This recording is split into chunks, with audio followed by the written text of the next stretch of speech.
បាទជំរាបសួរពុកម៉ែបងប្អូនទាំងគ្នាសូមស្វាគមន៍មកកាន់តម្រូវឆ្នោតអាវ៉ាងរបស់ខាងយើងខ្ញុំថ្ងៃនេះអាវ៉ាងខាងយើងខ្ញុំក៏មានតម្រូវឆ្នោតវៀតណាមឈុតជូនដល់ពុកម៉ែបងប្អូនទាំងគ្នាទៅហើយ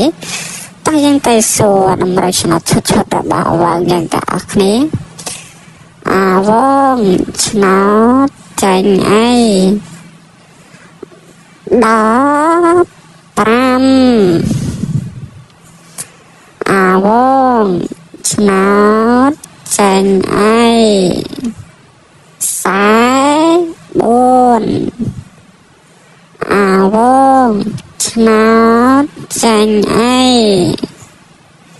95អាវងអាបីលេខឈុតចាញ់អី609អាវងអាបីលេខមកក្របឈុតទៀតចាញ់អី520គត់បាទហើយអាវងរបស់ខាងខ្ញុំក៏មកសួរចាញ់ប៉ុណ្ណឹងដែរអរគុណបាទជម្រាបលាហេង